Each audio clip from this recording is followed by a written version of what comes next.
ابو بکر صدیق رضی اللہ تعالیٰ عنہ، اور بائیں طرف اسعد بن زرارہ. یہ انصار میں ایسے مقام پر تھے کہ مہاجرین میں سے آپ نے ابو بکر رضی اللہ تعالیٰ عنہ کو اپنے دائیں طرف لیا ہے، اور انصار میں سے اسعد بن زرارہ.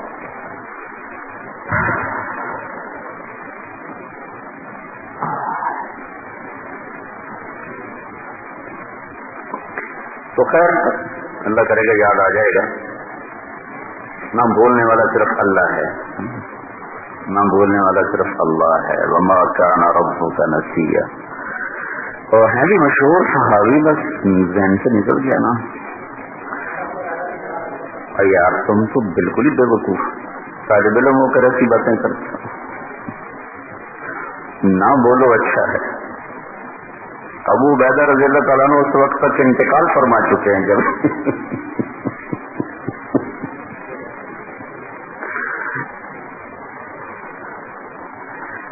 انشاءاللہ اللہ تعالیٰ مجھے یاد دلا دے گا، میں آپ کو بتا دوں گا.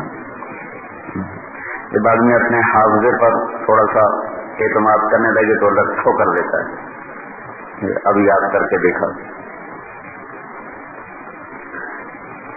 سعد بن ابی وقاص رضی اللہ تعالیٰ عنہ، تو آپ نے محمد بن مسلمہ رضی اللہ تعالیٰ عنہ سے فرمایا کہ محمد جب تو دیکھے کہ تلواریں آپس میں ٹکرا گئی تو جانا اور اپنی تلوار کو احد پہاڑ پہ جا کے توڑ دینا اور اپنے گھر میں جا کے بیٹھ جانا، اور کوئی تمہیں قتل کرنا ہے تو سر آگے کر دینا اور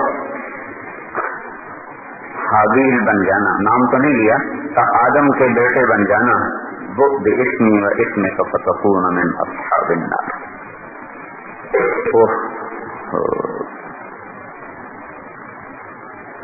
طلحہ رضی اللہ عنہ کے بیٹے محمد بن طلحہ، کل بتا رہا تھا کہ اونٹنی پر اونٹ کی لگام کو پکڑے ہوئے کتنے لوگ شہید ہوئے. 40 بنو زبا میں سے اور 70 قریش میں. 70. تو محمد بن طلحہ رضی اللہ تعالیٰ عنہ آئے اور آ کر اونٹ کی لگام کو پکڑا تو کہا میری ماں مجھے حکم دیجیے میں کیا کروں. کہا اگر میری مانتے ہو تو پھر احسن ابن آدم بن جا. آدم علیہ السلام کے بیٹوں میں سے جو اچھا بیٹا ہے نا وہ بن جا، چھوڑ دے واپس چلا جا. کہ نہیں یہ تو میں نہیں کروں گا، میں تو جان دینے آیا، یہ نہیں کروں گا. تو وہ بھی اس اونٹ کی لگام پکڑے ہوئے شہید ہوئے. تو جب آپس کی جنگیں ہوئی تو مسلمہ رضی اللہ عنہ جا کر اپنی تلوار کو بہت سے مارا اور توڑ دی. وہ تلوار جو اسلام کے لیے کتنی دفعہ بلند ہوئی، آخر وہ ٹوٹ گئی. دلوں کا پھٹ جانا اتنی خوفناک چیز ہے کہ اتنی بڑی تلواریں ٹوٹ گئیں. تو وہ تو اللہ کی رضوان کے سائے میں تھے، فریقین رضی اللہ عنہ تھے، اور پھر تلواریں ٹوٹ گئیں. اور ہم میں سے کسی کو تو پتہ ہی نہیں کہ ہم سے اللہ راضی ہے یا ناراض ہے، تو موت سے پتہ چلے گی. تو مسلمہ بن مخلد رضی اللہ تعالیٰ عنہ بھی ان شاہ سواروں میں سے تھے جو 1,000 کے برابر شمار کیا جاتا.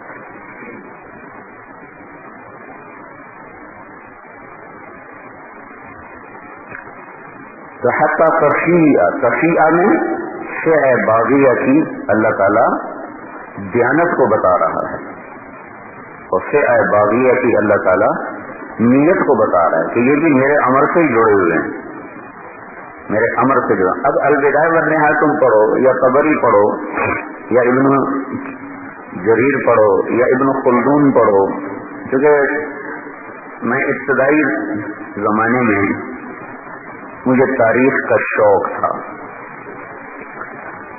کالج زمانے سے. تو سب سے بے غبار تاریخ البدایہ والنہایہ ہے، لیکن اس میں بھی واقعات ایسے ہیں کہ اگر قرآن اور حدیث سامنے نہ ہو تو بہت سے صحابہ کے بارے میں دماغ میں تشویش پیدا ہو جاتی. صرف ان واقعات کو پڑھ. تو میں چونکہ اس میدان میں تھکا، اس میں کہتا ہوں تمہیں نہ تھکاؤں، اور مولانا جمشید صاحب سے ایک ہفتہ میری بات ہوئی تو ایک جملہ ان کی زبان سے نکلا اور میرے سورا غبار دھل گیا کہ صحابہ کو پرکھنے کا معیار البدایہ والنہایہ نہیں، تاریخ ہوں تو تاریخ نہیں، میں ویسے وضاحت کر رہا ہوں۔ ان کا جملہ یہ تھا کہ صحابہ کی زندگی دین ہے اور دین کو پرکھنے کا معیار تاریخ نہیں بلکہ قرآن اور حدیث ہے۔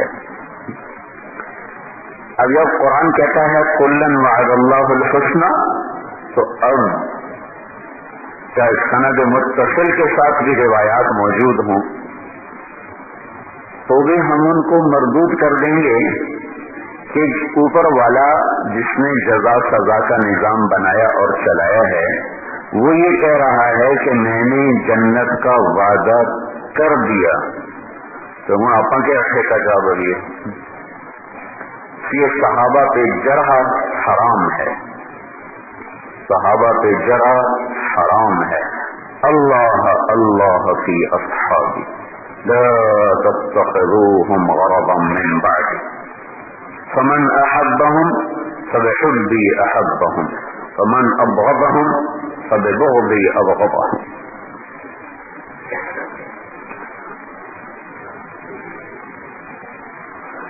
تو حتی تفیع الی امر اللہ فإن فاءت تفیع فاءت، یہ دونوں کلمات، یہ دونوں الفاظ اپنے اندر ان کی دیانت اور صداقت پر دلیل پیش کر رہے ہیں۔ تو لہذا جب کبھی تمہیں تاریخ پڑھنے کا موقع ملے تو تم ہوش میں رہنا، کہیں تمہارے دلوں پہ غبار نہ چھا جائے۔ بڑے بڑوں کے بارے میں تاریخ کی روایت، اچھا فرض کرو اگر یہ سب کچھ ٹھیک ایسا ہی ہو جیسا کہ لکھا ہے، بفرض محال کہہ رہا ہوں، پھر بھی اوپر والا کہہ رہا ہے میں نے جنت دے دی، تو اب کیا رہے گا؟ کل بھی تمہیں بتایا تھا کہ خارجی نے آ کر کہا عثمان وہی ہے جو احد میں بھاگ گیا تھا، تو عبداللہ بن عمر نے فرمایا اللہ نے تو معاف کر دیا ہے، تو نہ بھی کرے تو کوئی فرق نہیں پڑتا، ہوا لقد عفا عنکم، صرف معافی نہیں کیا۔ یہ آیات کب اتری ہیں؟ احد کے موقع کی ہیں۔ فاعف عنہم، یہ احد کے موقع کی آیات، شکست ہوئی، اور یہ نبوت کی نشانیوں میں سے ہے کہ نبی ہمیشہ فتح نہیں پائے گا، کبھی فتح ہوگی کبھی شکست ہوگی۔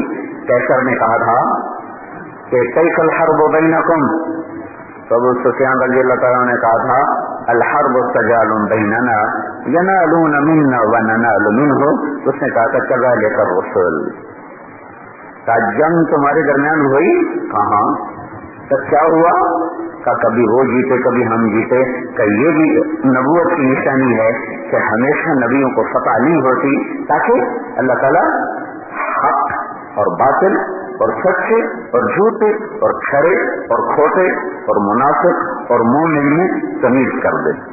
انسانوں کے لیے اس کو تو پتا ہوتا ہے پہلے سے، تو لہٰذا پہلی سفارش کرنے والا کی فاعف عنہم، اللہ سفارشی بنے۔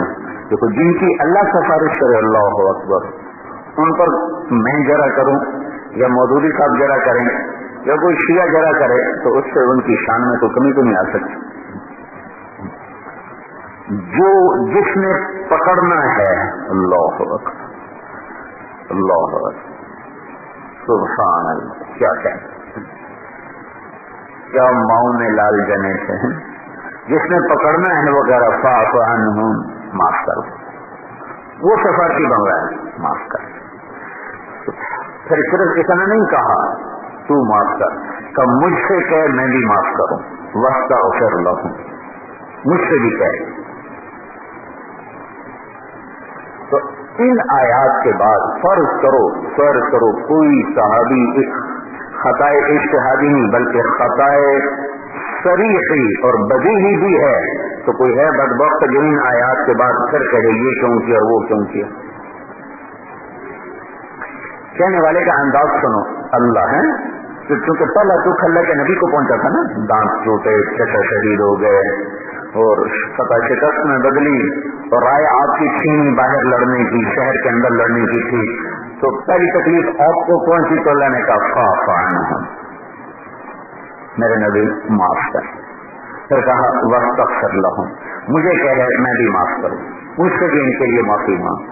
پھر کہا وشاورہم فی الامر، بے شک ان کے مشورہ تیری رائے کے خلاف تھا اور اس سے یہ نتیجہ بھی نکلا، لیکن ان سے مشورہ چھوڑنا نہیں، آپ ان سے مشورہ کرتے رہیے. تو اور کوئی آیات نہ ہو، دیکھ لو وشاورہم فی الامر کریں.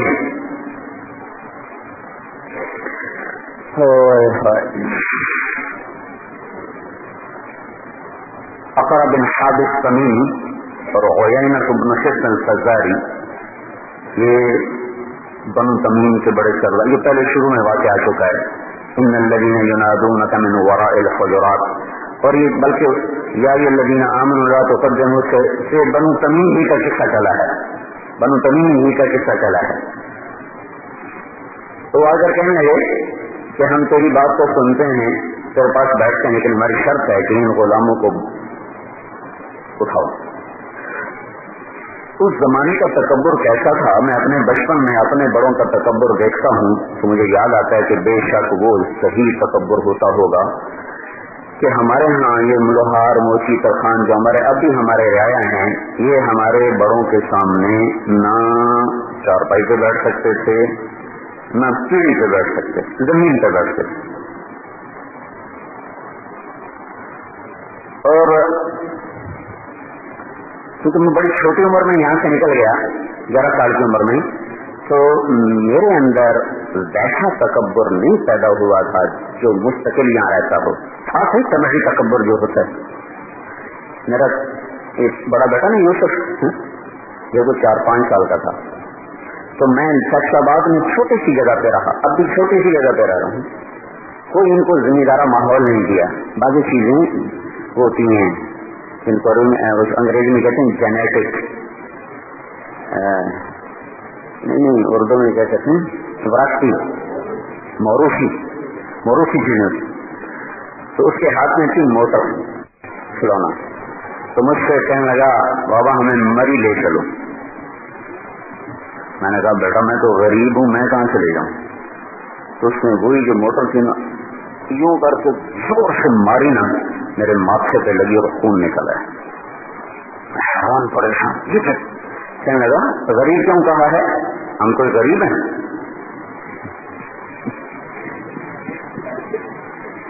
میں نے اس کو کہا یہ موروثی تکبر ہے. غریب کیوں کہا ہے، ہم کوئی غریب ہیں؟ اتنا اس کو برداشت کیا. میں نے کہا بھی اس کو میں نے مارا تو یہ الٹا ہو گیا، چپ ہو گیا. تو عرب کا تکبر کیسا ہوتا ہے، یہ تکبر تو میں نے اپنی آنکھوں سے دیکھا ہو. تو میں آتا تھا تو جو سلوک دیکھتا تھا نا اپنے بڑوں کا تو مجھے اچھا نہیں لگتا تھا، لیکن میں بھی اسی معاشرے کا تھا. اللہ مجھے جلدی تبلیغ میں لگا دیا.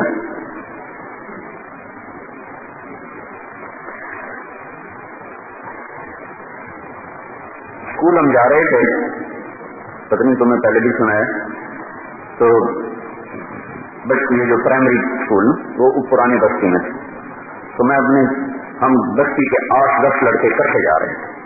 تو ہم اپنے چچا کے ڈیرے کے سامنے سے گزرے، تو میرا چچا وہ ڈیرے میں بیٹھا تھا. تو ہمارے جو لوہار ہیں جب بھی پشتی چلے آ رہے ہیں، ان کا بیٹا اس نے میرے سیدھے کندھے پر الٹا ہاتھ ایسے رکھا، جیسے دوست ہم عمر تھے. اللہ بخش کا نام ہے، اس کو بکھو بکھو کہتے تھے، بکھو لوہار. تو اس نے سے ہاتھ میرے کندھے پہ رکھا ہوا. تو میرے چچا کی نظر پڑی تو اس نے پہلے گالی دی، اور گیا وہ گیا تو ہم بھی چلے گئے. کچھ پوچھا نہیں، بتایا نہیں، جوتا اتارا اور مارنا شروع کر دیا. مار رہا ہے اتنی بے دردی سے کہ مجھے اپنے چچا کو غصہ نہیں لگا، کیوں ماری جان گئے. پھر کہنے لگا تو کم ہو کے سردار دے موڈے کے ہاتھ رکھے، تیری ایک ضرورت تو کمی ہوتے سردار دے موڈے سے ہاتھ رکھے پھر وہ کہتے لیکے کھاٹ گیا اندہ تو بات تو دوئی باری اندے موڈے سے ہاتھ رکھے تھے لیکے کھاٹ مجھے آج بھی یاد ہو بیچارہ ناک سے لکیریں نکال جی میں موڑ نہیں کریں گا جی. یہ ہماری معاشرت ہے. یہاں سے اللہ نے مجھے تبلیغ میں نکالا. یہ تو اللہ ہی کا احسان ہے. ارنا توبہ توبہ جس ماحول اور معاشرے میں یہ سارے جنگلی ذمہ داروں کا ماحول ہے. ہم وہ مہاجر نہیں ہیں, شروع سے آباد لوگ ہیں اور یہ سارا جنگل ہوتا تھا تو جنگلی تہذیب ہماری تہذیب تھی.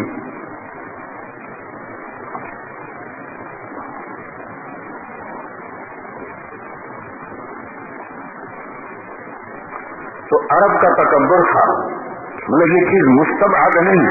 کہنے لگے ان کو ہٹا پھر بیٹھیں گے, ہماری شان کے خلاف ہے کہ کمی بھی بیٹھے ہوں ہم بھی بیٹھے ہوں. اور کمیوں سے کیا مراد لے, کمی اس زبان میں ترجمہ کر رہا ہوں جو غلام, اور زمان غلام تھا, بلال, سہیل, سلمان, عبداللہ بن مسعود, اگرچہ وہ غلاموں میں سے نہیں تھے لیکن غریب تھے, اور چند اور صحابہ سابق میں سے ان کے بارے میں. تو اللہ تعالیٰ کے نبی کو خیال آیا کہ یہ تو میرے اپنے ہیں, ان کو اٹھا بھی دوں تو کوئی نہیں, چلو یہ اس بہانے میری بات تو سنیں. کہ ٹھیک ہے, کہنے کہ نہیں پہلے ہمیں لکھ کر دو کہ ہمارے ہوتے ہوئے یہ نہیں بیٹھیں. ٹھیک ہے لکھوا دیتا ہوں. تو آپ نے حضرت علی کو بلوایا لکھوانے کے لیے. حضرت علی کے آنے سے پہلے اللہ آ گیا, جبریل آ گیا. ان کو آپ نہیں ہٹا سکتے. لا تطرد الذين يدعون ربهم بالغداة والعشي يريدون وجهه ما عليك من حسابهم من شيء وما من حسابك عليهم من شيء. اب آگے ذرا غور کرنا. فتطردهم پھر کیا ہوگا, فتكون من الظالمين. کس کو کہا جا رہا ہے, کن کی خاطر کہا جا رہا ہے اور کس کو کہا جا رہا ہے, ذرا جان بین میں غور کرو. کس کو کہا جا رہا ہے اور کیا لفظ آ رہا ہے, فتكون من الظالمین. اگرچہ یہ اسی صحبت کے تو یہ مقام ملا ہے, پر اس مقام ملنے کے بعد وہ اللہ کے اتنے قریب ہو چکے ہیں کہ اللہ اپنے نبی پر بھی عقاباً بات کر رہا ہے. ان کو آپ نے ہٹایا تو پھر آپ ظالمین میں سے ہو جائیں. تو آپ نے ان کو بس جاؤ بھائی تمہاری مرضی, بیٹھو مرضی نہ بیٹھو, میرے رب نے مجھے روک دیا ہے. اب یہ ایک قصہ تو چلا نا, تو ان کی دل آزاری ہوئی. چاہے بعد میں دل جوئی ہو بھی جائے نا, تو پہلے زخم کا نشان باقی رہتا ہے. انسانی طبیعت ہے. میں تم پر جاتی کر کے معافی مانگ بھی لوں نا تو تم معاف کر دو, پھر بھی وہ اثر باقی رہتا ہے. تو اب اللہ نے اس اثر کو دھویا. وہ کیسے دھویا, وہ اس سے بھی اعلیٰ طریقے اور پیمانے پر دھویا. وَإِذَا جَاءَكَ الَّذِينَ يُؤْمِنُونَ بِآيَاتِنَا فَقُلْ سَلَامٌ عَلَيْكُمْ كَتَبَ رَبُّكُمْ عَلَى نَفْسِهِ الرَّحْمَةَ. یہ انہی کے بارے میں آیات نازل ہوئی ہیں. قانون شریعت یہ ہے کہ ہم یہ مجلس میں بیٹھوں ہیں, کوئی باہر سے آئے تو اسے امر ہے کہ وہ ہمیں سلام کرے. ٹھیک ہے نا, ہمیں تو نہیں نا کہ ہم سلام کریں, اسے حکم ہے کہ تو سلام کر. اللہ نے یہاں قانون بدلا تاکہ اے میرے حبیب جب تیری محفل میں یہ لوگ آئیں تو اگرچہ قانون یہ ہے کہ وہ آ کے سلام کریں, لیکن ان کے لیے ترمیم کی جا رہی ہے. وہ یہ ہے کہ جب یہ لوگ آئیں تو تو انہیں سلام میں پہل کیا کر.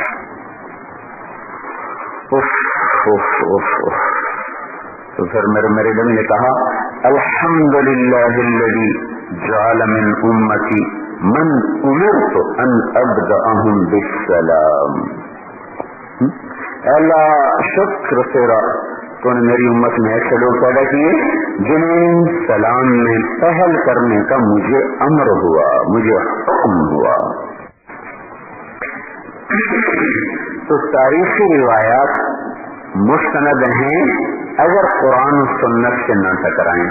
اگر وہ قرآن و سنت سے ٹکرائیں پھر میں کہتا ہوں کسی تعویل کی ضرورت نہیں ہے, ان کو دیوار پہ مار دو. بس اللہ اور اس کا رسول اس کے بعد ہمیں کسی اور گواہی کی ضرورت نہیں ہے. تو تمام الصحابۃ کلہم عدول، اور عدول ہونا یہ بھی ایک اعزاز ہے، لیکن سب سے بڑا اعزاز ہے کلہم مغفور.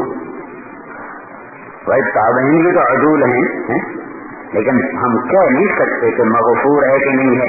تبع تابعین بھی عدول ہیں، لیکن اب ہم حتماً نہیں کہہ سکتے کہ مغفور. آج یہ عدول ہیں، علماء عدول ہیں، اتقیاء عدول ہیں، لیکن ہم کیا کہہ سکتے ہیں؟ اللہ ہی جانے بھائی، موت پہ ہی پتہ چلے گا.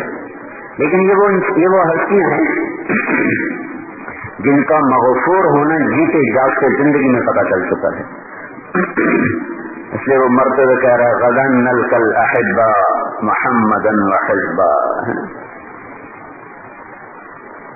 اور دنیا میں بتایا جا رہا ہے ابوبکر تجھے جنت کے 8 دروازے پکاریں گے. نام نہیں لیا، یوں کہا ایک آدمی ہے جو وہ جنت کے دروازے پر آئے گا تو ہر دروازہ اس کو کہے گا مرحبا مرحبا. تو پھر سلمان فارسی نے پوچھا یہ کون ہے یا رسول اللہ؟ کا ابو بکر بن ابی قحافہ. دیکھا میں نے جنت میں محل دیکھا، ایک زمرد کی، ایک یاقوت کی، اور ایک موتی کی. میں نے پوچھا کس کا ہے؟ کہا گیا قریشی کا ہے. میں نے سمجھا میرا ہی ہوگا، میں جو قریشی ہوں، اور ایسا نبی کا ہی ہو سکتا ہے. آگے بڑھا تو کہا گیا عمر بن خطاب کا ہے.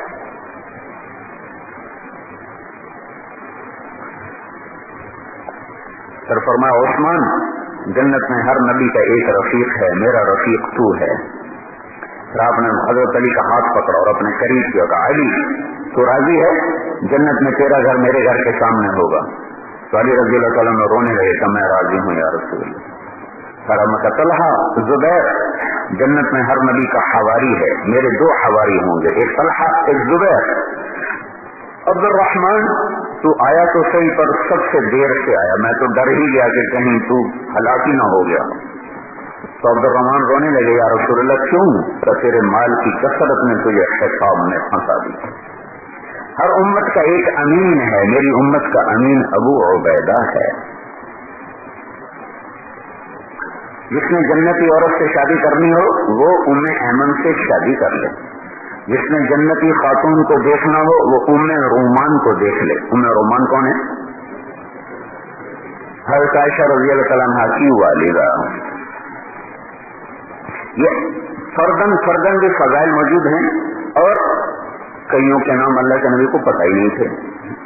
اب جو وفد آیا ایک مثلاً اس وفد میں ایک سردار ہے، اس سے ملاقات ہوئی ہے، باقی سب آپ کے پاس بیٹھے ہیں، وہ آ کے چلے گئے. ان کے نام تو نہ تاریخ میں محفوظ ہیں نہ حدیث میں محفوظ ہیں، لیکن اللہ کو تو پتا ہے. لہذا اجتماعی طور پر آ گیا کلن وعد اللہ الحسنى. انفرادی فضائل تو انہی کے ہیں جو کبار شخصیات ہیں، لیکن اجتماعی طور پر اللہ تعالیٰ نے فرما دیا کلن وعد اللہ الحسنى. اب چاہے ان کی تلواریں ٹکرائیں یا گردنیں کر دے، ادھر طلحہ شہید ہوئے پڑے،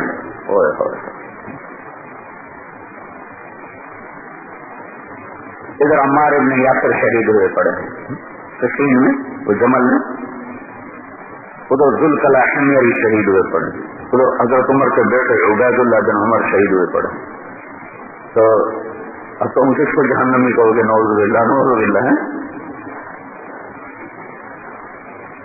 یہ سب اللہ کے دربار سے رضوان کا پرچہ لے چکے تھے. طلحہ کو دیکھ کر حضرت علی رو پڑے اور بیٹھ گئے ان کی لاش پر، ان کا ہاتھ اٹھا کے چوما. وہ سیدھا ہاتھ کہ یہ وہ ہاتھ ہے جو نبی کی حفاظت کرتے کرتے شل ہو گیا. تو مجھے امید ہے کہ میں اور طلحہ قیامت کے دن ان لوگوں میں سے ہوں گے جن کے بارے میں اللہ کہتا ہے وَنَزَعْنَا مَا فِي صُدُورِهِم مِّن غِلٍّ إِخْوَانًا عَلَىٰ سُرُرٍ مُتَقَابِلِينَ.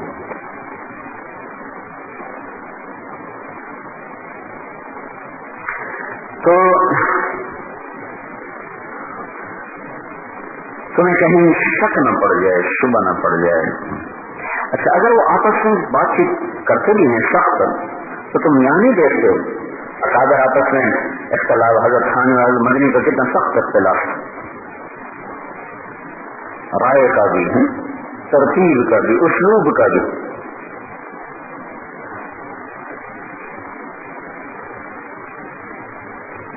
تو وہ معاصرین ہیں اور وہ ہم عصر بھی ہیں اور ساتھی بھی ہیں، صحبت بھی ہے، وہ اوپر نیچے بات کر سکتے ہیں. عمار ابن یاسر رضی اللہ تعالیٰ عنہ کو خالد بن ولید نے اللہ کے نبی کے سامنے کہا کہ یہ غلام صرف آپ کی وجہ سے اونچی بول رہا ہے، ورنہ اس کی ضرورت تھی کہ یہ بولتا. تو آپ نے کہا من لعن عمارا لعنہ اللہ، جو عمار پہ لعنت کرے گا اللہ کی اس پہ لعنت. خالد بن ولید رضی اللہ عنہ کو سب کچھ بھول گیا. ہاں بھائی اللہ کے واسطے مجھے معاف کر، بھائی مجھے معاف کر. جب تک انہوں نے معاف نہیں کیا انہوں نے ان کا پلو نہیں چھوڑا. تو ایک ماحول اور معاشرے میں رہتے ہوئے یہ چیزیں ہو جاتی ہیں، لیکن جس رب نے فیصلہ کرنا ہے وہ کہہ رہا ہے وَكُلًّا وَعَدَ اللَّهُ الْحُسْنَى، وہ کہہ رہا ہے أَشِدَّاءُ عَلَى الْكُفَّارِ رُحَمَاءُ بَيْنَهُمْ تَرَاهُمْ رُكَّعًا سُجَّدًا يَبْتَغُونَ فَضْلًا مِّنَ اللَّهِ وَرِضْوَانًا سِيمَاهُمْ فِي وُجُوهِهِم مِّنْ أَثَرِ السُّجُودِ. اور وہ کہہ رہا ہے وَيُؤْثِرُونَ عَلَىٰ أَنفُسِهِمْ وَلَوْ كَانَ بِهِمْ خَصَاصَةٌ. اور یہ کہہ رہا ہے كَانُوا قَلِيلًا مِّنَ اللَّيْلِ مَا يَهْجَعُونَ وَبِالْأَسْحَارِ هُمْ يَسْتَغْفِرُونَ وَارْتَتَجَافَىٰ جُنُوبُهُمْ عَنِ الْمَضَاجِعِ يَدْعُونَ رَبَّهُمْ خَوْفًا وَطَمَعًا وَمِمَّا رَزَقْنَاهُمْ يُنفِقُونَ. یہ عجب كَانُوا قَلِيلًا مِّنَ اللَّيْلِ مَا يَهْجَعُونَ. اللہ تعالیٰ صحابہ کی رات کی تعریف کر رہا ہے کہ رات کو بہت تھوڑا سوتے ہیں. ٹھیک ہے، اب تم دیکھنا صرف میں الفاظ سے اس کے مطلب بیان کروں گا اور تمہیں معلوم ہے یہ مطلب پہلے سے معلوم ہے، صرف تمہیں اس سے نکالنا نہیں آتا. تم کو وہ یہ تو ہمیں بھی پتا تھا. کانا کیا ہوتا ہے؟ ناقص ہوتا ہے، تو ناقص قلت کو دلالت کرتا ہے. ٹھیک ہے، اور قلیل کیا ہوتا ہے؟ قلیل ہے. اور من اللیل میں من کون سا ہے؟ تبعیضیہ. اور ما کون سا ہے؟ مصدریہ. مصدر کیا؟ ما مصدریہ کیا کرتا ہے؟ فعل کو مصدر میں تبدیل کر کے بڑائی کو چھوٹائی میں لاتا ہے. ٹھیک ہے، بڑے لفظ کو چھوٹا لفظ کر دیتا ہے. ٹھیک، تو یہ بھی قلت. اور حجا ویسے ہی نو میں قلیل کو کہتے ہیں. تو یہ ساری باتیں تمہیں معلوم تھی، شاید تمہیں حجا کا مطلب نہ آتا ہو. کیا حجا یا حجاؤ گہری نیند کو نہیں کہتے، ہلکی نیند کو. تو اللہ بتانا چاہتا ہے تھوڑا سوتے ہیں. تو ایسے الفاظ کانا بھی قلت پہ دلالت کرے، قلیل بھی قلت پہ دلالت کرے، من اللیل بھی قلت پہ دلالت کرے، ما بھی قلت پہ دلالت کرے، حجا بھی قلت پہ دلالت کرے، اور بالاسحار هم یستغفرون. تو سوتے کب سے وہ پتہ نہیں. تو لہذا قرآن اور حدیث ان حضرات کے مناقب اور فضائل کو جب بیان کر رہا ہے تو پڑھو، تاریخ ضرور پڑھو. بہت سا قرآن اور سنت تمہیں تاریخ پڑھنے سے سمجھ میں آئے گا، لیکن جب اس وادی میں آؤ مشاجرات الصحابہ میں تو پھر یہ میری باتیں یاد رکھو، کیونکہ مجھے یہ باتیں میں نے پڑھی پہلے اور سمجھا بعد میں، کیونکہ میں کالج دور کی پڑھی ہوئی باتیں ہیں، کالج دور کی پڑھی. پھر مجھے عربی کا ذوق لگا تو میں نے اسخد البدایہ والنہایہ کچھ بہت پہلے پڑھنا شروع کر دیا اپنے ذاتی ذوق کی وجہ سے.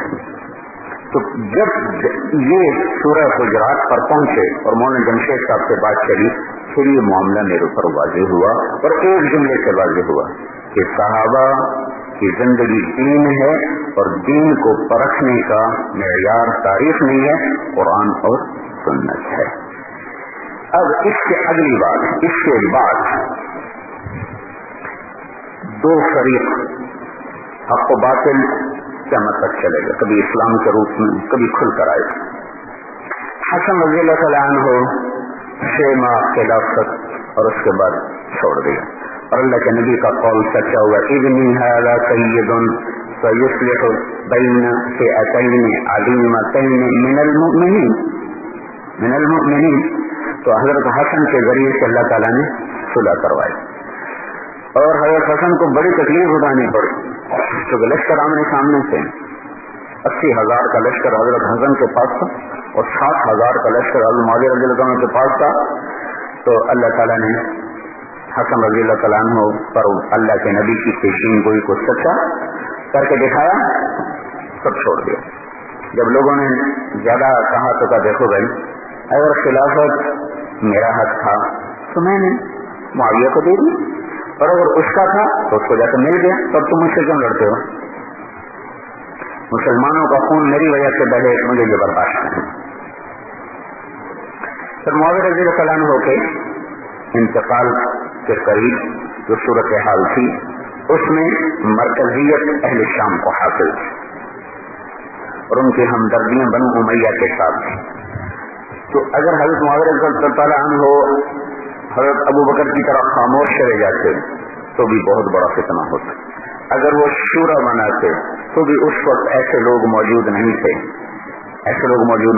ایک ہی شکل باقی تھی ابو بکر صدیق والی کی، کسی کو متعین کریں، اور وہ یزید کو متعین کرنے میں مخلص تھے اور صادق تھے. آگے یزید بگڑ گیا اور وہ صراط مستقیم سے منحرف ہو گیا تو اس میں باپ کا قصور نہیں ہے. مجھے یہ بات بڑی حضرت معاویہ رضی اللہ تعالیٰ عنہ کا عذر مجھے اس وقت سمجھ میں آیا جب حضرت جی رحمت اللہ علیہ کا انتقال ہوا اور تبلیغ والوں میں اختلاف ہو گیا اور میواتی کٹھے ہو گئے. ان کا مولانا صاحب کو امیر بناؤ ورنہ گولیاں چلا دیں. ہمدردیاں جب کوئی خاندان محنت کرتا ہے تو خود بخود ہمدردیاں لوگوں کی وابستہ ہو جاتی. اور کچھ لوگ حضرت جی رحمت اللہ علیہ مولانا انعام صاحب کے لوگ انہوں نے کہا مولوی زبیر کو امیر بناؤ، اور یہ سارے مخلصین تھے. یہ انسانی طبعی کمزوری ہے، اس سے انسان نہیں نکل سکتا. تو اس وقت جو حالات تھے معاویہ رضی اللہ عنہ کا فیصلہ بالکل صحیح تھا. خود بخود ہمدردیاں وابستہ ہو جاتی. مولانا صاحب بالکل نو عمر چھوٹی عمر کے، لیکن میواتیوں نے جمع ہو کر کہا کہ امیر بنے جائیں. آگے یہ سارے مخلصین تھے. مولانا صاحب نے فرمایا میں نہیں بنتا، یہ ان کی عزت اور کمال اور بڑائی ہے. ابھی میں بہت چھوٹا نہیں بنوں گا، خبردار میرے لیے کوئی جتنا کٹھا کیا جائے. سبحان اللہ. مولانا زبیر صاحب نے فرمایا میں امیر نہیں بنوں گا. حضرات صاحب موجود ہیں، مفتی صاحب موجود ہیں، یہ جو فیصلہ فرمائیں گے وہ ہمیں منظور ہے. یہ ان حضرات کی عظمت اور بڑائی ہے. اللہ ایسے نہیں چیزیں دیا کرتا، کچھ ہوتا ہے تو اللہ دیتا ہے. لیکن میں تمہیں یہ بتا رہا ہوں کہ کس طرح ہمدردیاں از خود وابستہ ہو جاتی ہیں.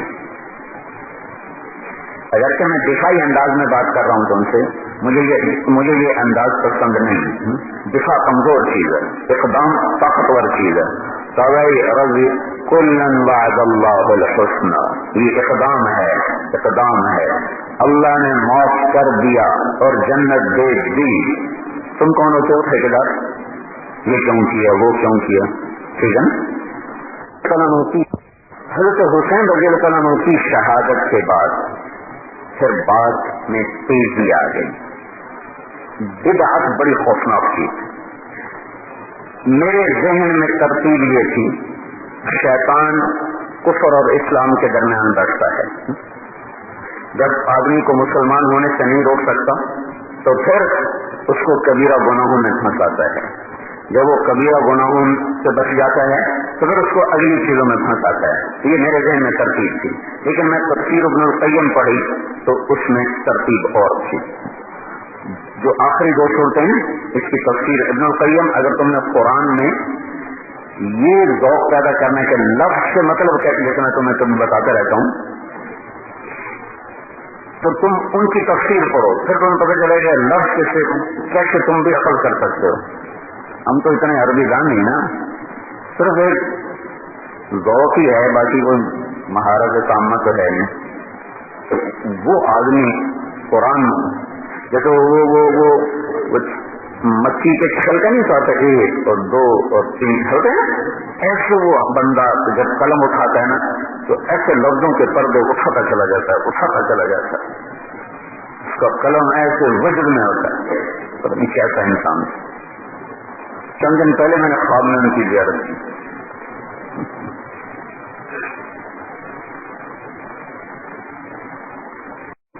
تو انہوں نے ترتیب لکھی ہے کہ شیطان کے گمراہ کرنے کے سب سے پہلا ہے کفر اور اسلام کے درمیان بیٹھتا ہے، دوسرا ہے وہ بدعت اور سنت کے درمیان بیٹھتا ہے، تیسرا ہے کبیرہ گناہ میں مبتلا کرتا ہے.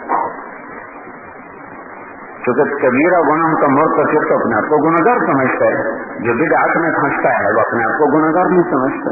پھر بدعت ایک جگہ نہیں کھڑی ہوتی، وہ چلتی ہے، وہ چلتی ہے، وہ چلتی. جیسے گاڑی سڑک سے اتر جائے تو وہ لڑکتی جا رہی، پتہ نہیں کہاں کس کھڈے میں جا کے گرے گی. تو بدعت پھر ایک جگہ نہیں رہتی، وہ آگے بڑھتی، بڑھتے بڑھتے بڑھتے بڑھتے اکثر اوقات کفر تک پہنچا دیتی.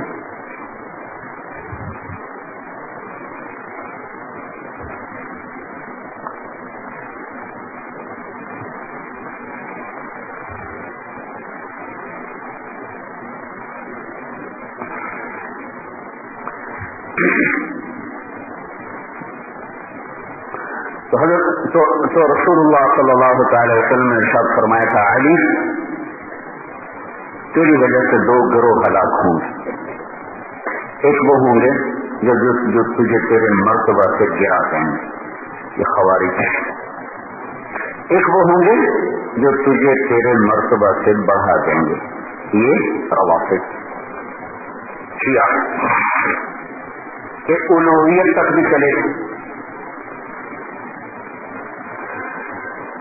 تو امام حسین رضی اللہ عنہ کی شہادت کے بعد، بلکہ پہلے ابتدائی جو خیر القرون تک صحابہ کی تنقید صرف زبانی بکواس تک، براءت جس کو کہتے ہیں براءت. جو زیدی شیعہ ہیں یہ اہل سنت کے بہت قریب ہیں، کیونکہ یہ تفضیلی شیعہ ہیں.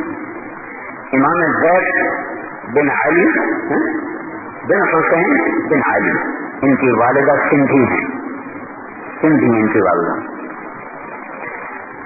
تو انہوں نے ہشام کے زمانے میں بنو امیہ کے خلاف خروج کیا، تو شیعہ علی کٹو ہو گئے. بہت بڑا لشکر. امام ابو حنیفہ رحمۃ اللہ علیہ نے ارشاد فرمایا کہ ان کے ساتھ بے وفائی ہوگی،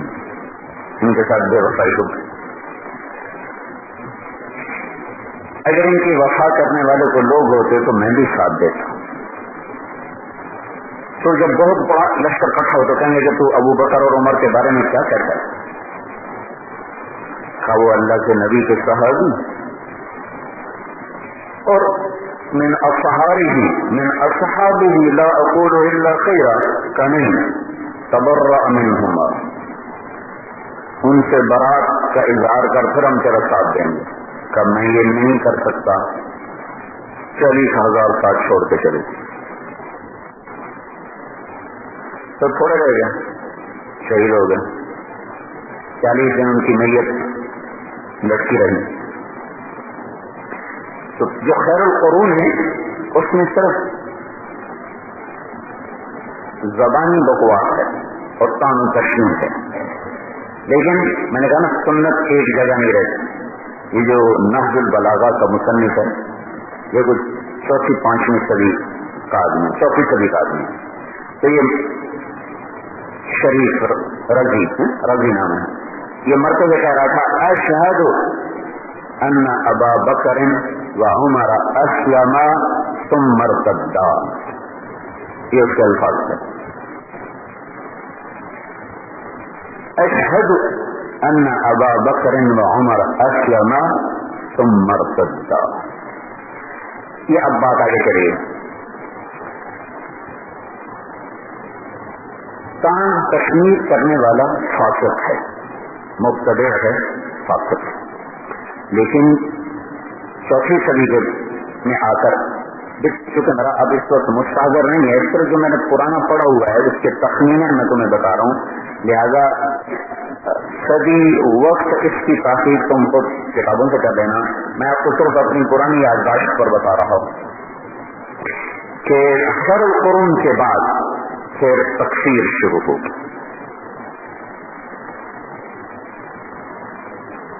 پھر چلتے چلتے چلتے چلتے چلتے وہ اس حد تک پہنچی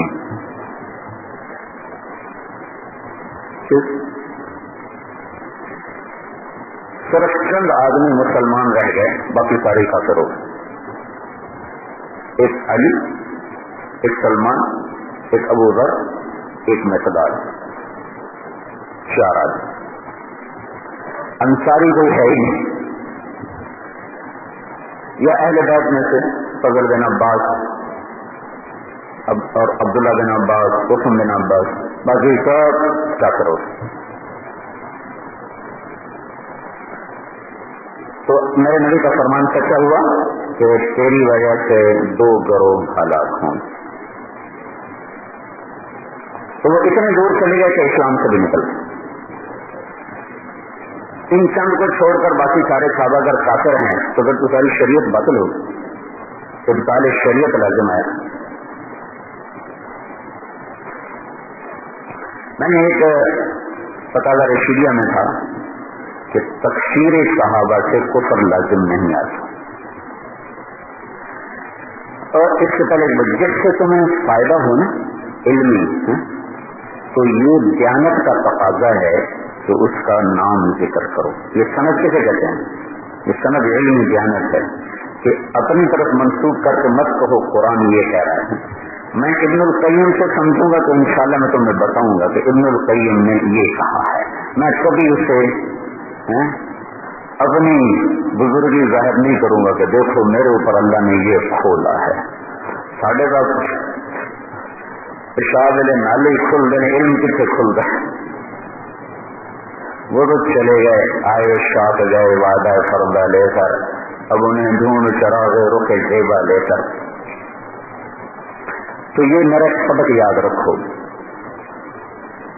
قاری ظہیر صاحب رحمت اللہ علیہ نظام الدین سے آتے تھے، بڑے ظریف بزرگ تھے، بیان میں اتنا ہنساتے تھے، ہنس لوگوں کے لوٹ پوٹ ہو رہے تھے۔ 2 بزرگ میں نے تبلیغ میں دیکھے، انتہائی ظریف، ایک بنگلہ دیش کے تھے مولانا منیر صاحب، ان کا بیان بھی سن کے نا کوئی ادھر گرتا تھا تو ادھر گرتا تھا، یقین ہانس کے لوٹ پوٹ ہوتے تھے۔ یہ جو خشک تبلیغی ہوتے ہیں نا کہ تھوڑا سا ہنسو تو کہتے ہیں لایا نہیں ہو رہی، لایا نہیں ہو رہی،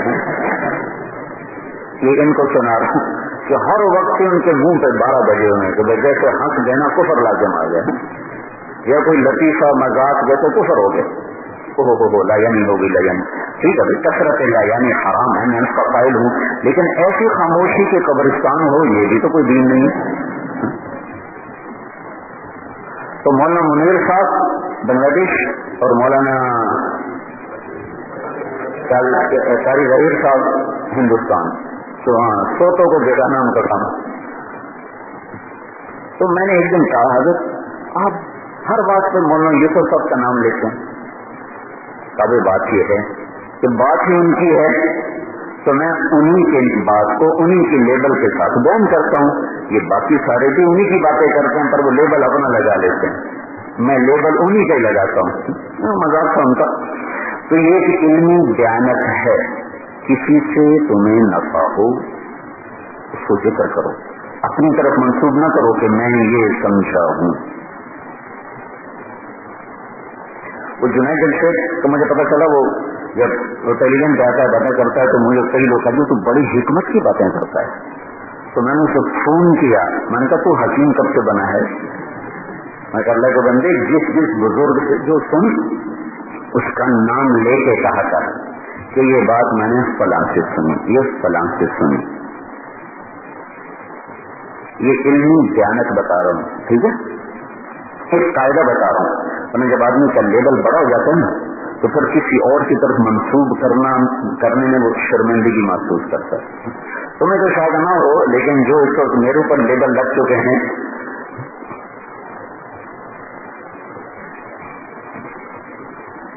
یہ ساری تمہید کی باتوں میں بتا رہا ہوں کہ میری ایک مشکات کی حدیث کی طرف مجھے متوجہ کیا مولانا علی شیر حیدری صاحب نے کہ اس میں آپ پڑھیں، اس میں یہ لکھا ہوا ہے، ملا علی قاری رحمۃ اللہ علیہ کا قول ہے کہ جو آج کے روافض ہیں یہ وہ نہیں ہیں جو پہلے والے تھے. کل تو غیر کی ہاذا فی حق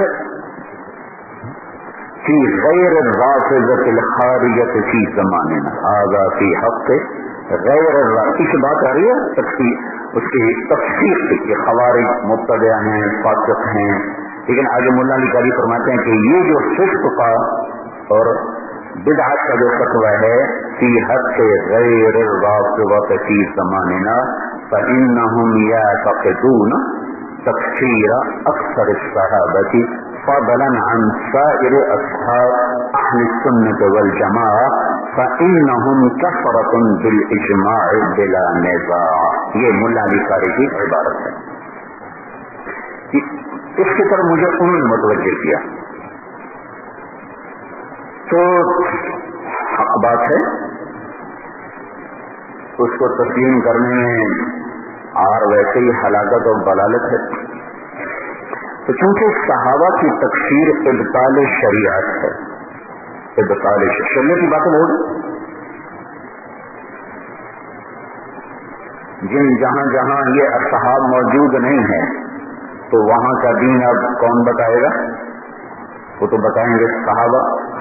علی رضی اللہ تعالیٰ عنہ ہر جگہ، علی رضی اللہ عنہ گھر میں تو موجود نہیں، گھر کا دین تو بتائیں گی ام حبیبہ، اور گھر کا دین بتائیں گی ام سلمہ اور میمونہ اور عائشہ اور جویریہ اور صفیہ رضی اللہ تعالیٰ عنہن اور زینب بنت جحش اور زینب بنت خزیمہ.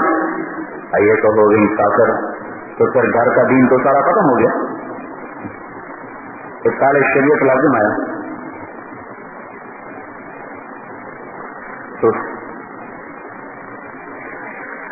تو خیر القرون کے بعد ضلالت بڑھتے بڑھتے بڑھتے بڑھتے تکفیر تک، تکفیر صحابہ تک پہنچی. تو جو صحابہ کی جو کہے ابو بکر کافر، وہ بدبخت خود کیسے مسلمان ہو سکتے؟ اگر عمر کافر تو خود کیسے مسلمان ہو سکتا؟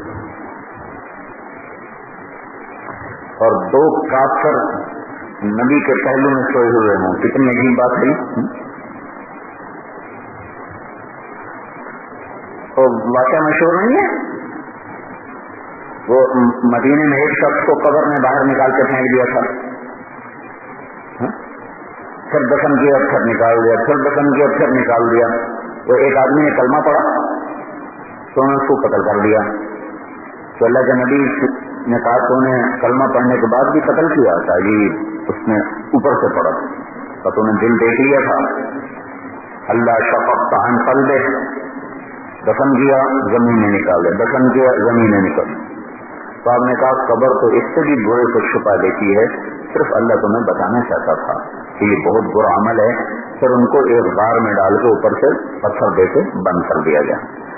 تو جو اللہ ایک قتل کے جرم کی سزا بتانے کے لیے زمین سے باہر نکال دیتا ہے، وہ اللہ کیسے برداشت کرے گا کہ نبی کے پہلے ایک طرف ابو بکر اور ایک طرف عمر ہوں؟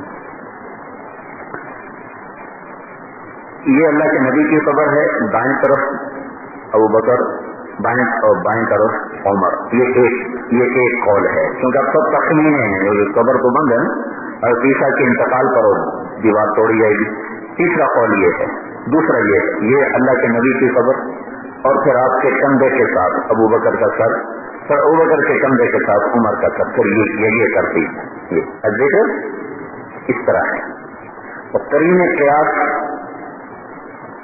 ادب کے لحاظ سے تو یہ بنتی ہیں کہ ادباً ابو بکر تھوڑا سا پیچھے، عمر اس کے پیچھے، اور ایک حدیث جو یہ قول چونکہ موجود ہے کہ بیچ میں اللہ کے نبی کی قبر ہے اور دائیں طرف ابو بکر ہیں اور بائیں طرف عمر ہیں، تو ایک حدیث اس کی تائید کر دی تو کہ آپ نے کہا کہ سب سے پہلے قبریں پھٹیں گی تو میری قبر پھٹے گی، سب سے پہلے میں قبر سے نکلوں گا، میرے دائیں طرف سے ابو بکر نکلے گا، میرے بائیں طرف سے عمر نکلے گا، ایک ہی حدیث۔ اور آپ نے ایک دفعہ ابو بکر کا ہاتھ پکڑا ہوا تھا سیدھے طرف اور عمر کا الٹے ہاتھ سے، اور آپ مسجد میں داخل ہوئے تو ادھر ابو بکر ادھر عمر، اور اپنے دونوں کے ہاتھ پکڑے تو آپ نے کہا ہاکذا نحشر یوم القیامہ، اسی طرح ہم قیامت کے دن اٹھائے جائیں گے۔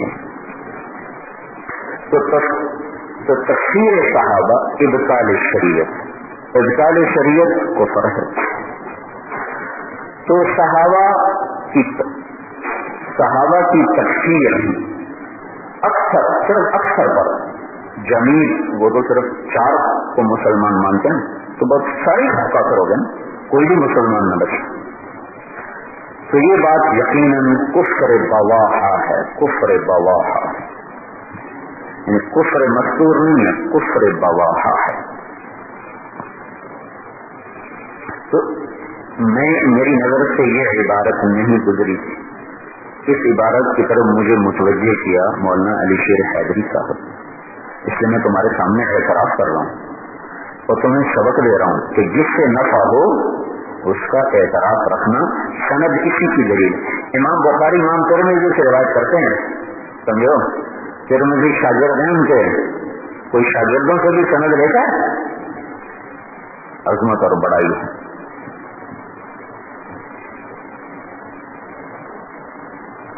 وہ اپنی روایت میں امام ترمذی کو لاتے ہیں۔ ایک حدیث مدلس بھی ہوتی ہے نا، تدلیس کیا ہوتی ہے بلا؟ ہاں، یہ علمی چکر بازوں بھی تو ہے نا۔ امام احمد بن حنبل اور سفیان بن عیینہ یہ مسجد میں بیٹھے اور ایک نوجوان کھڑا ہوا، حدثني احمد بن حنبل وسفيان بن عيينة عن فلان عن فلان عن فلان قال رسول الله صلى الله عليه وسلم كذا وكذا۔ تو امام احمد نے دیکھا سفیان کو، یہ تم نے حدیث سنی کا نہیں؟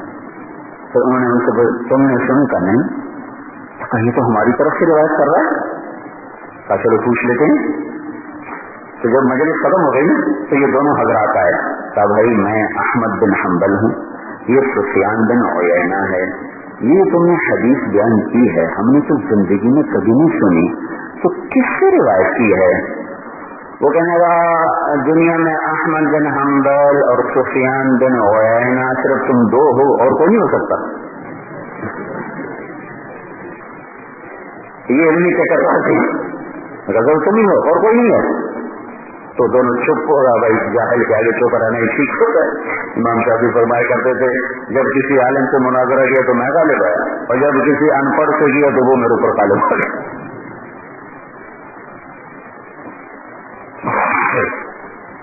اس لیے تو آج کل کا جو مناظرہ ہے وہ آخر نتیجہ جھگڑے پہ جا کے ختم ہوتا ہے، کیونکہ کوئی علمی دلائل تو وہ دے نہیں رہا ہوتا، انہوں نے تو مار دھاڑ کرنی ہوتی، کسی طرح گراؤ کسی طرح گراؤ۔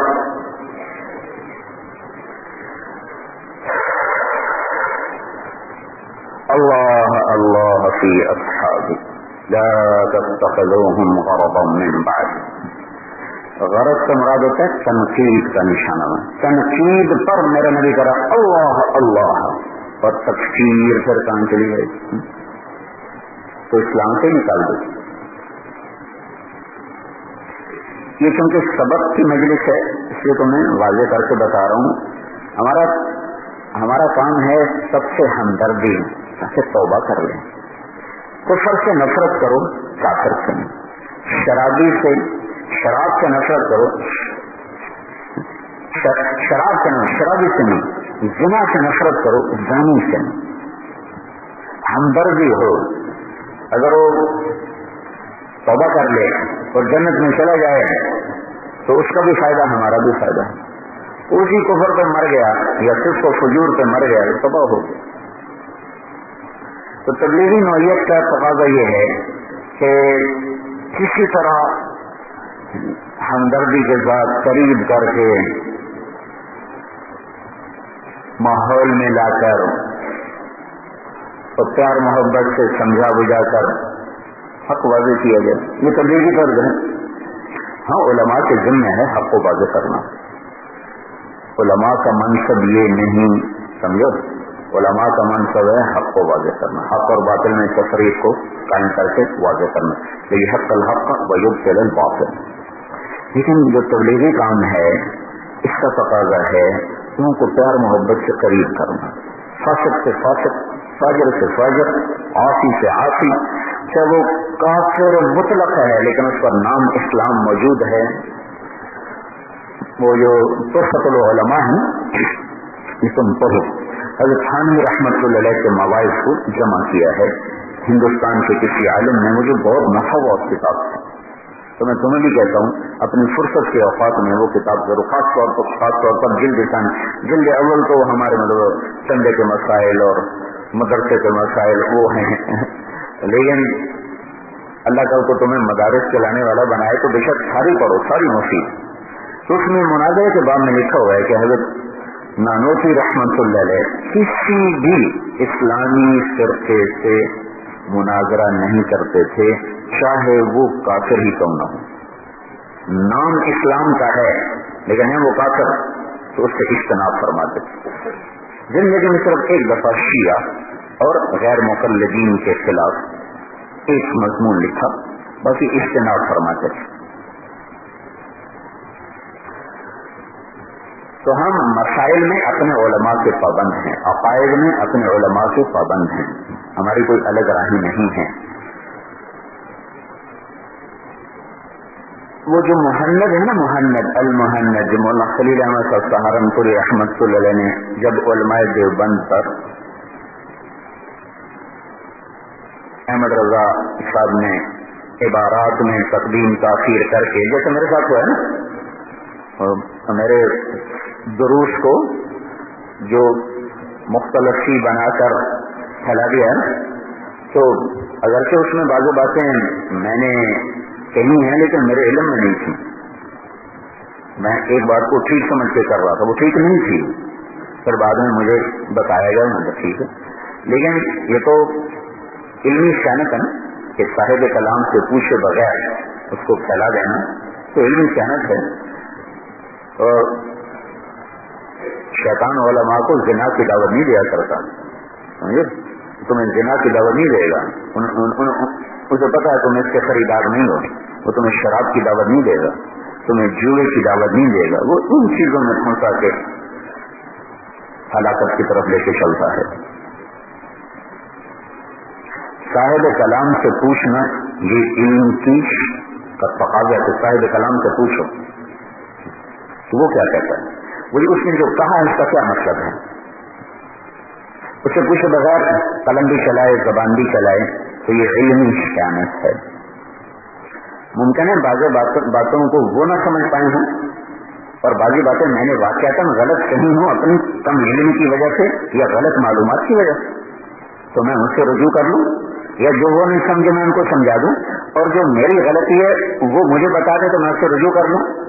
یہ علم کا طریقہ ہے. تو شیطان تمہیں ویسے تو ہاں بزرگی میں نہ رہ جانا, بڑے بڑوں کو وہ چکر دینے میں جہاں داؤ لگ جائے ضرور. وہ ایک بزرگ نہیں, خواب میں شیطان ملا, انہوں نے کہا کوئی نصیحت تو کرو. کہا دیکھو کسی اجنبی عورت کے ساتھ نا اکیلے نہ ہونا, اگر مرد ہو جنید بغدادی جیسا, عورت ہو رابعہ بصری جیسی, تو تیسرا میں آ جاؤں گا ان کی خدمت کرنے کے لیے. تو اپنی بزرگی کے چکر میں نا کہیں خود اعتمادی کے دھوکے میں نہ آ جانا. اب ہمیشہ اپنے اوپر شک میں رہنا, ہمیشہ اپنے اوپر شک میں رہنا. تو یہی کہ شیطان دو نہیں لگا, ہمیں بھی زنا کی دعوت دے سکتے, ہمیں لواطت کی دعوت دے سکتا ہے، شراب کی دعوت دے، ہر جگہ کی دعوت دے سکتا ہے. موقع کی تلاش، مناسبت کی تلاش. عام دستور بتا رہا ہوں، عام دستور یہ ہے ادھر کی بجائے وہ ان چیزوں میں پھنساتا ہے جس کو وہ دین سمجھ کے کر رہے ہوتے ہیں، حالانکہ وہ اعمال کی تباہی ہوتی.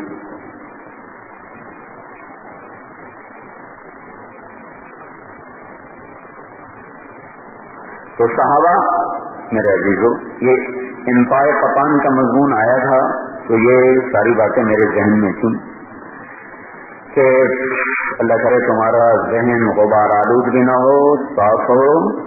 صحابہ کی شان اور مقام میرا اللہ طے کر چکا ہے اور ان کی خطائیں میرا اللہ معاف کر چکا ہے.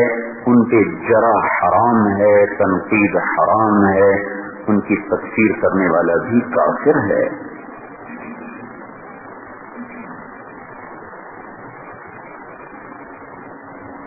جس ذات کے سینے پر سر رکھ کے اللہ کے نبی نے جان دی ہو.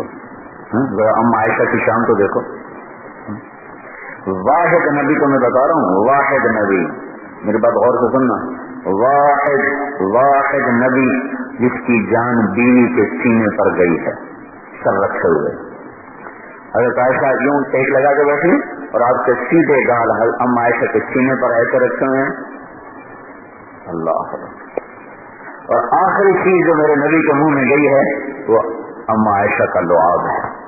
وہ بھائی آیا عبد الرحمان بن ابی بکر اور وہ ان کے ہاتھ میں مسواک تھا تو آپ کی ناقاہت ہے، بولا نہیں یار، تو آپ کی نظر مسواک پہ ٹک گئی ایسے. تو حضرت عائشہ نے دیکھ لیا کہ مسواک کی طرف نظر ہے کہ یا رسول اللہ مسواک کرنا چاہتے ہیں. تو آپ نے ان سے مسواک لیا اور اپنے منہ سے چبایا، تو چبانے سے لعاب لگا مسواک کو، وہ دیا. یہ تو آخری چیز ہے جو میرے نبی کے منہ میں گئی ہے، وہ میرے منہ کا لعاب ہے. یہ ہے عائشہ صدیقہ. یہ واحد ماں ہے جس کی گود میں سر ہوتا تھا تو وہی اترتی تھی، کسی اور کی گود میں سر ہوتا تھا تو وہی نہیں اترتی تھی. یہ واحد ماں ہے جن کو 2 دن ملے ہوئے تھے. حضرت سودا نے کہا یا رسول اللہ مجھے مرد کی کوئی خواہش نہیں، بڑھاپا ہے، میں اپنا دن سودا کو دیتی ہوں، آپ مجھے طلاق نہ دیں، اب مجھے طلاق نہ دیں. کچھ ایسے جھنک پڑی کہ شاید اللہ کے نبی مجھے طلاق دینا چاہتے. بات ایسے صحیح نہیں تھی کیونکہ قرآن کہہ رہا ہے وَلَا أَن تَبَدَّلَ بِهِنَّ مِنْ أَزْوَاجٍ وَلَوْ أَعْجَبَكَ حُسْنُهُنَّ. خود اللہ نے کہہ دیا طلاق نہیں دے سکتے ہو، نہ ان پر کوئی شادی کر سکتے ہو، نہ ان کو طلاق دے سکتے ہو. کیا کمال ہے. تو پوری آیت پڑھو کیا اس کے پیچھے میں تو 20 کا ٹکڑا پڑھتا ہوں. لا يحل لك النساء من بعد ولا لا يحل لك النساء من بعد یعنی من بعدهن، کوئی عورت تیرے لیے اب نکاح کے طور پہ حلال نہیں. اس سے بڑی عظمت امہات المومنین کو کیا ہوگی. اور اگلی بات یہ تو ہے کہ تم اور شادی نہیں کر سکتے، اچھا ان کو طلاق دے دو کوئی بات نہیں، ولا ان تبدل بهن من ازواج، طلاق بھی نہیں دے سکتے ہو. اللہ اکبر.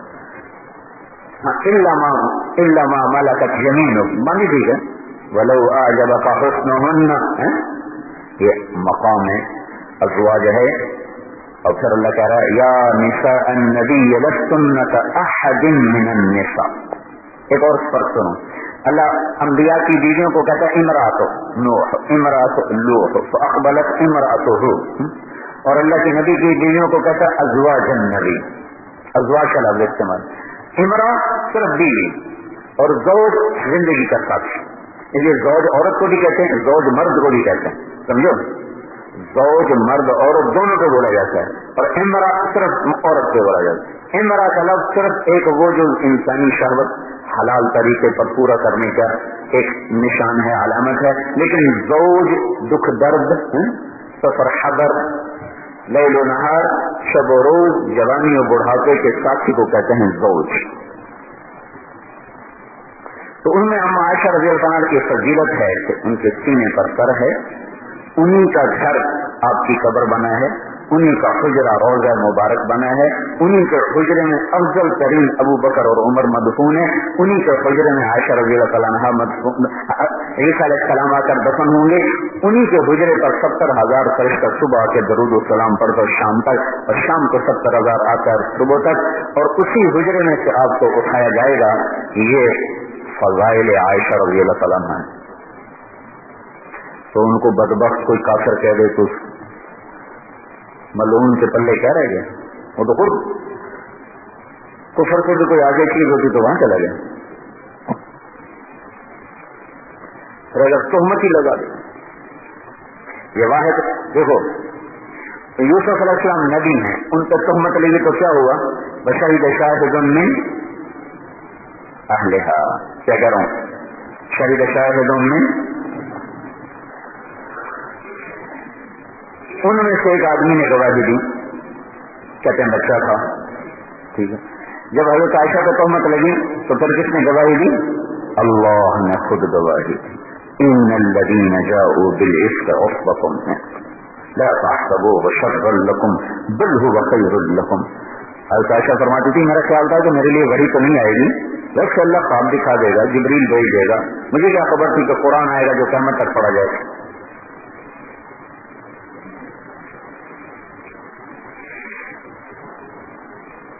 سنائی یہ مضمون آگے جو اجتنبوا کثیرا من الظن ان بعض الظن اسم، اس سے متعلق ہے، میں وہاں اس کو تفصیل سے بتاؤں گا، لیکن ابھی تو چونکہ مناقب میں بات آ رہی تو اس میں اس کو مختصراً بتا رہا ہوں کہ بدگمانی اور بغیر تحقیق کے بات کو چلا دینا، اس پہ کیا کیا فتنے کھڑے ہو۔ میں تو مبتلا بہی ہوں کہ مجھ سے تحقیق کیے بغیر بھگورا پیٹا جا رہا ہے، اور اللہ گواہ ہے۔ دیکھو میرے ذمہ یہ کام تھا، میں نے مولانا سعید خان صاحب سے 2 باتیں سیکھی ہیں، ایک غیبت سے بچنا، اور ایک جتنا کوئی برا کر جائے اس کے بارے میں دل میں نہ نفرت، نہ قدورت، نہ ملال، نہ رد عمل۔ جو پھیلا رہا ہے، جو لکھ رہا ہے، جس نے لکھا ہے میرے سارے معلوم ہیں، لیکن میں اب بھی ان کے لیے دعا کرتا ہوں۔ تمہیں فخر کے لیے نہیں بتا رہا ہوں، تم تو میرے بیٹوں کی طرح، تمہارے اوپر میں نے کیا ریاکاری کا اظہار کرنا، تمہیں اس لیے بتا رہا ہوں کہ یہ سبق سیکھنے کے بعد میں نے زندگی میں بڑی راحت دیکھی ہے، تم بھی یہ سبق سیکھ لو۔ امام بخاری کی سیرت کا ایک جملہ مغتاب احدا، یہ مجھے چھوکا تھا، مغتاب احدا۔ امام بخاری کہو مجھے تو شکر ابھی تک مسلمان تو رکھا ہوا ہے، فاسق بنا رہے ہیں، رافضیت کے جراثیم آ گئے، اتنی کوئی باتیں ہو رہی ہیں، لیکن امام بخاری کو تو معتزلی بنا دیا۔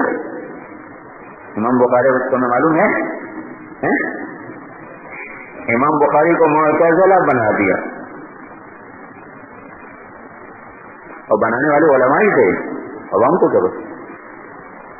لیکن مغتاب احدا، اور ایک جملہ مجھے شمائل ترمذی سے چھپا تھا، من تصر لنفسه، کبھی اللہ کے نبی نے اپنی وجہ سے کسی سے بدلہ نہیں لیا، اپنی وجہ سے کسی سے ناراض نہیں، لا یغضب لنفسه لا ينتصر لنفسه من انتقم لنفسه من تصر لنفسه، اور لا ينتصر لنفسه اس سے ملتے جلتے یہی کلمات ہیں جو مختلف نسخ میں موجود ہیں۔ ایک میں نے شمائل ترمذی کو 2-3 دفعہ پڑھائی تو میرے اندر جا کے یہ جملہ اترا، میں کہا یا اللہ، نہ مجھ سے لمبی تہجد پڑھی جاتی ہے، نہ لمبی تلاوت ہوتی ہے، نہ تبلیغ کا عنوان ہے پیدل سفر کرنا، یہ تبلیغی مجاہدہ ہے پیدل سفر کرنا، مجھ سے پیدل سفر نہیں ہوتا ہے،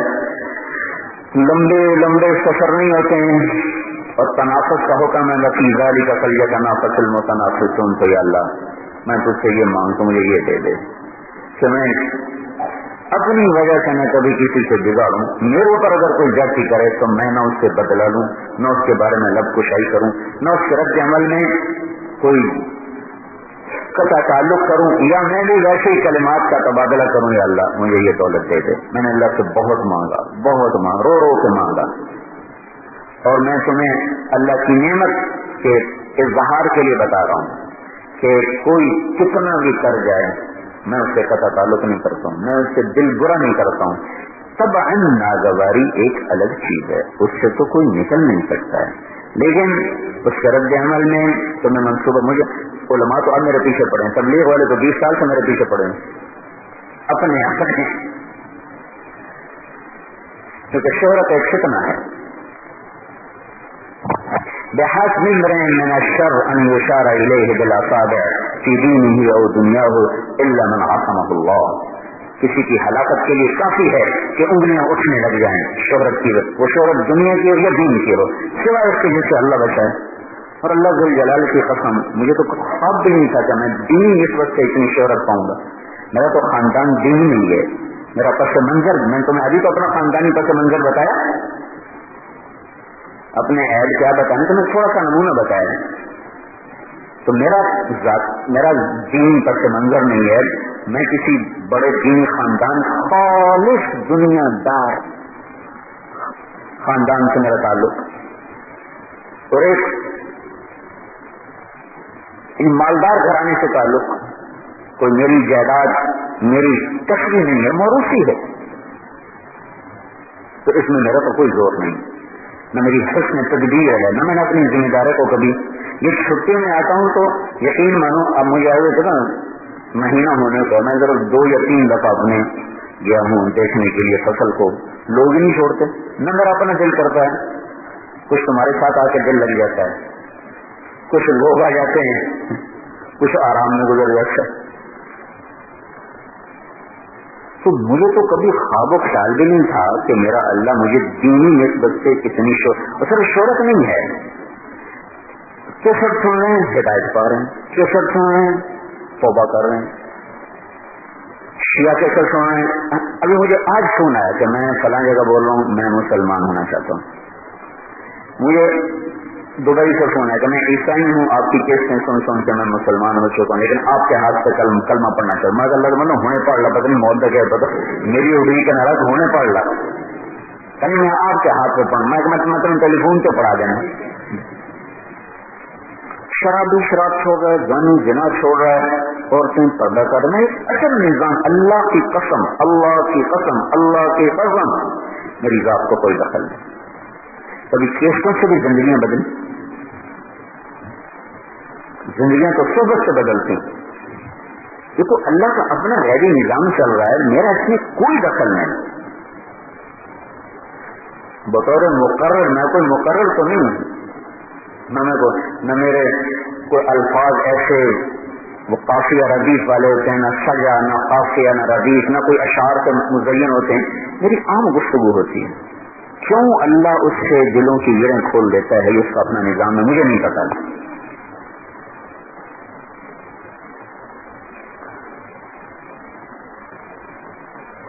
شہرت کے لوازم میں ہے, یہ جو میرے ساتھ ہو رہا ہے نا, یہ لوازم ہے. 1987 سے میں مشہور ہونا شروع ہوا, تو پشاور میں میرا سفر ہوا تھا. اس کے بعد تو سب سے پہلے پشاور والوں نے میرا پیچھا کرنا شروع کیا. مجھے ایسا رگڑا دیا, ایسا رگڑا دیا.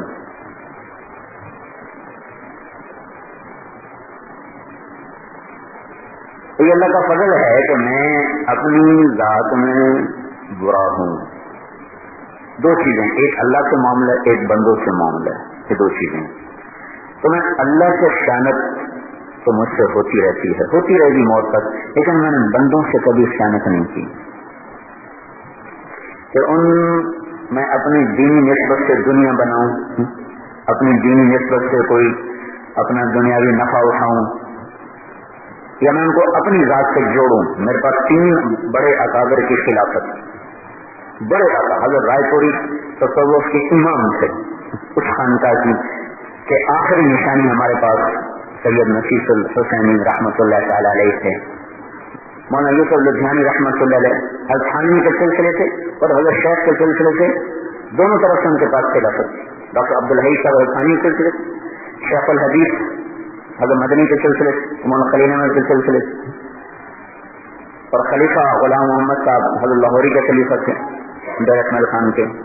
تو میرے پاس یعنی بیعت کرنے کے لیے قانونی کس کو کہتے ہیں, قانونی گنجائش مجھے حاصل ہے. اللہ کے قسم میں بیعت نہیں کرتا ہوں, میں اپنے ساتھ لوگوں کو نہیں جوڑنا چاہتا ہوں. میں ان کو جو مجھ سے متاثر ہوتا ہے میں اسے تبلیغ سے جوڑتا ہوں، اپنے آپ سے نہیں جوڑتا ہوں. ہاں میری اللہ سے خیانت ہے، اس سے تو میں موت تک بھی شاید نہ نکل سکوں، لیکن میری بندوں سے کوئی خیانت نہیں ہے. یہ میرے اللہ کا کرم اور فضل اور احسان ہے. میں اپنے منصب سے دنیاوی نظر اٹھا سکتا ہوں. میرے اللہ کا شکر ہوا کہ اللہ نے مجھے پہلے سے دیا ہوا تھا، شاید میں ہاتھ پھیلا ہی دیتا اور اس سے میں نظر اٹھانے شروع کر دیتا، لیکن میرے اللہ نے مجھے اتنا دیا ہوا تھا کہ وہ میری اپنی ضرورت سے زائد تھا. تو میرے اللہ نے میری حفاظت فرمائی. یوسف بن حسین ایک بہت بڑے محدث بھی تھے اور بہت بڑے خطیب اور واعظ بھی تھے عباسی دور میں. جب ان کا انتقال ہونے لگا تو کہنے لگے اے میرے رب، ایک میرا اور تیرا تعلق تھا، ایک میرا اور تیرے بندوں کا تعلق تھا. جو میرا اور تیرا تعلق تھا اس میں میں ہمیشہ خیانت کرتا رہا، اور جو میرا اور تیرے بندوں کا تعلق تھا میں اس میں ہمیشہ دیانت سے کام لیتا رہا. میں نے انہیں تیری بات ٹھیک ٹھیک پہنچائی اور اس سے کوئی عوض و بدلہ نہ لیا. اے میرے رب، ایک میری خیانت ہے اور ایک میری دیانت ہے، میری دیانت کے بدلے میری خیانت معاف ہے. تو ان کے انتقال کے بعد جب کسی کو خواب میں ملے تو انہوں نے پوچھا کیا ہوا؟ کہنے کے بعد یہی آخری جملہ کام آیا ہے. اللہ تعالیٰ نے فرمایا یوسف تیری یہ بات مجھے تھوڑی پسند آئی، میں نے تیری خیانت کو تیری دیانت کے بدلے معاف کر دیا.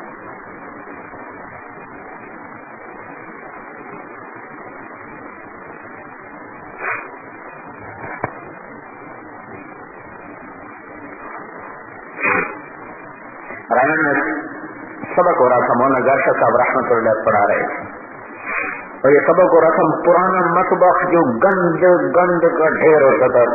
اب لوگوں کو دیکھا نہیں، ادھر روٹیوں کے ٹکڑے اور ادھر پلیٹیں گندی، اور میں کیوں صفائی پہ زور دیتا ہوں کہ مولوی اور گندگی جیسے ساتھی بن گئے.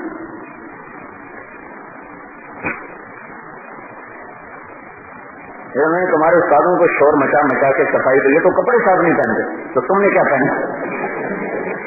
کہنے کہ ہم سمجھتے تھے صاف کپڑے پہننا دنیا داری ہے. اللہ کے بندہ، صاف کپڑے پہننا دنیا داری؟ تمہاری ٹوپیاں کالی، تمہارے کرتے گندے، تمہارے یہ ہال میں گند مچا کر شور مچا مچا مچا مچا کے میں نے تمہیں ستھرا رہنے پر آمادہ کیا. تم تو ایسے بزرگ ہی سمجھتے ہو. پہنچی ہوئی سرکار، ایک پہنچا اٹھتے تھے ایک پہنچی ہوئی سرکار. صاف ستھرا رہنا، اللہ دے اور اچھا کپڑا پہننا، یہ کوئی بزرگی کے خلاف ہے؟ مجھ سے ایک آدمی کہنے لگا تو کیسا مولوی ہے؟ مولوی تو سائیکل پہ ہوتا ہے، کندھے پہ رومال ہوتا ہے، پرانی اس کی ٹوپی ہوتی ہے، تو اتنی بڑی گاڑی پہ بیٹھتا ہے، اتنے بڑے گھر میں رہتا ہے. میں کہا میرے کو قسم لے گا کہ میں کوئی کاروبار کتوں ہے. ہمارے ہمارے ہمارے صحابہ ہمارے ہمارے ہمارے صحابہ ہمارے ہمارے ہمارے صحابہ ہمیں اپنی جاتے ہیں پیارے صحابہ، ہمیں اپنی جاتے ہیں پیارے صحابہ ہمارے ہمارے ہمارے صحابہ ہمارے ہمارے ہمارے صحابہ.